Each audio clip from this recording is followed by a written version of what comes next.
Question number 8, financial statement with adjustment, class 11th D के गोयल। तो important question है। एक एडजस्टमेंट आती आती है इसमें जीएसटी की। तो जीएसटी की पहले एडजस्टमेंट के बारे में बताते हैं ब्रीफ में, क्या क्या कैसे करना होता है। जीएसटी क्या होता है? जितने भी पहले डायरेक्ट और इनडायरेक्ट टैक्स थे, सॉरी इनडायरेक्ट टैक्स जैसे sale tax, excise duty, service tax, उन सबको क्लब करके एक टैक्स बना दिया जीएसटी। तो जीएसटी में ब्रीफ में बता रहे हैं, दो तरह की ट्रांजैक्शंस होती हैं, स्टेट टू स्टेट और interstate, state to another state. State to state जो ट्रांजैक्शंस होती है, इन पे जीएसटी के दो टैक्स लगते हैं, सेंट्रल जीएसटी और स्टेट जीएसटी। और जो ये एक स्टेट से दूसरे स्टेट में ट्रांजैक्शंस होती हैं, इन पे जो टैक्स लगता है इंटर स्टेट जीएसटी, वो आईजीएसटी बोलते हैं उसको। तो ये clear, state to state transaction होंगी कि सेल करने वाला भी, परचेज करने वाला भी, या सर्विस देने वाला, या कोई एक्सपेंस, जैसे रेंट दिया है हमने, तो ये सारी ट्रांजैक्शंस कौन सी होती हैं? State to state. Same state में सेलर है, सेम स्टेट का बायर है, तो बिल पे क्या, इनवॉइस पे क्या चार्ज होता है? उस पर सीजीएसटी और एसजीएसटी। यदि जहाँ सर्विस प्रोवाइडर या दोनों में एक दूसरे स्टेट का हो बंदा, दूसरा बंदा पार्टी दूसरी स्टेट की होती है, वहाँ जीएसटी तो लगता है, लेकिन उसका नाम क्या होता है? आईजीएसटी। तो देखो, इसकी जो purchase of goods comma fix assets comma services, जैसे फॉर एग्जांपल रेंट दे रहे हम किसी को, तो ये परचेज ऑफ गुड्स करेंगे, कोई फिक्स असेट्स परचेज करेंगे, या कोई सर्विस लेंगे किसी से, हमने रेंट पे बिजनेस के लिए प्रीमाइसेस ले रखी है। तो इन सब पे जो जीएसटी पेमेंट करते हैं, ये हमारे लिए एसेट्स होता है, इनपुट होता है। इसको बोलते हैं इनपुट एसजीएसटी, इनपुट सीजीएसटी, या तो ये दोनों एक साथ होंगे, या होगा IG input IGST, input IGST. बिल्कुल सिंपल तरीके से बताएंगे। ऐसे ही जो सेल के ऊपर, जो बिजनेस में हम सेल करेंगे,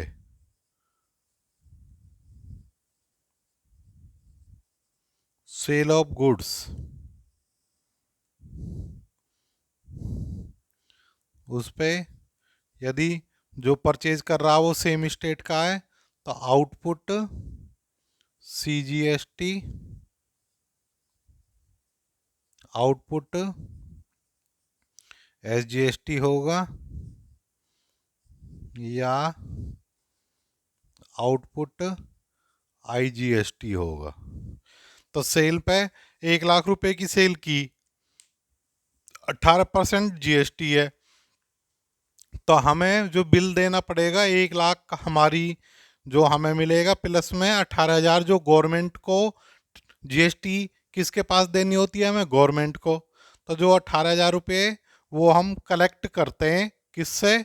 जिसने हमसे माल खरीदा है। 1 लाख का 18,000 उससे हम जीएसटी के लेंगे, 1,18,000 लेंगे।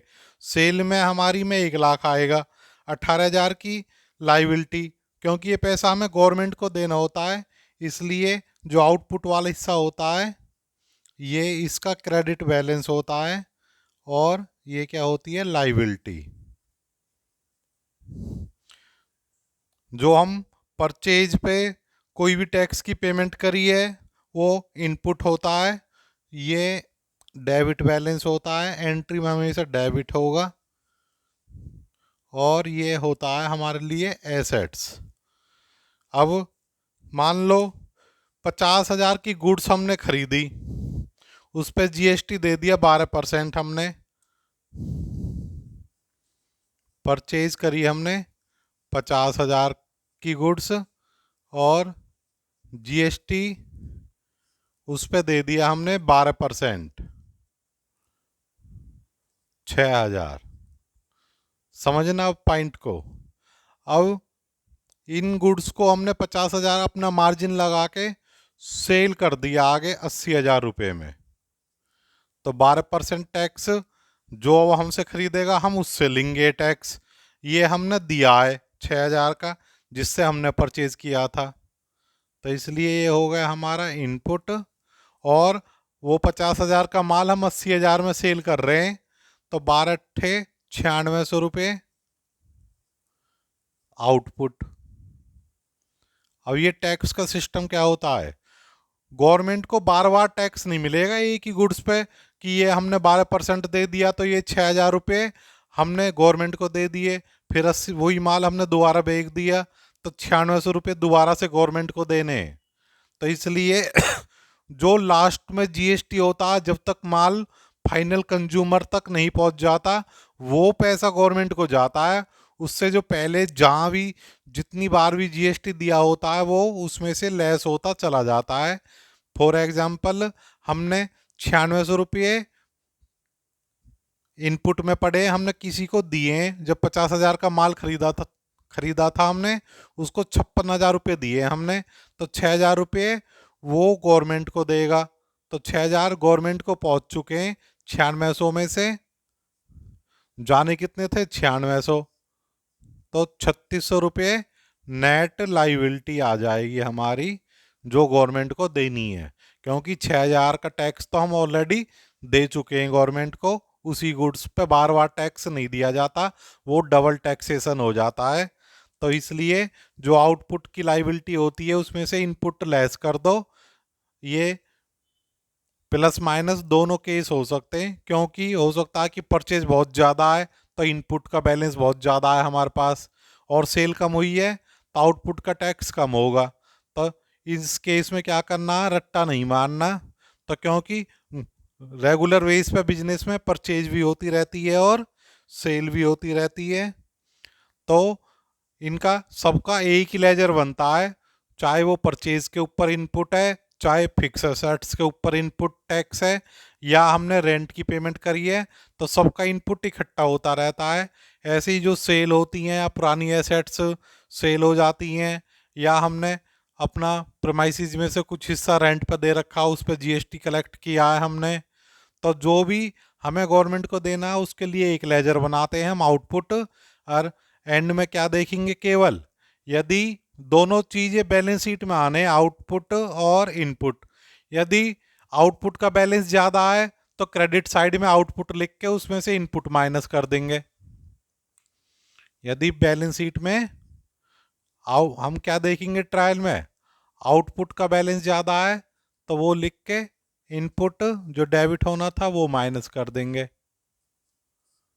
और यदि इनपुट का बैलेंस ज्यादा है, कोई सा भी हो वो, चाहे वो सीजीएसटी हो या एसजीएसटी हो या आईजीएसटी, इनपुट का बैलेंस ज्यादा है तो उसमें से आउटपुट को लेस कर देंगे, क्रेडिट वाली आइटम को, ये अमाउंट बाहर आ जाएगा।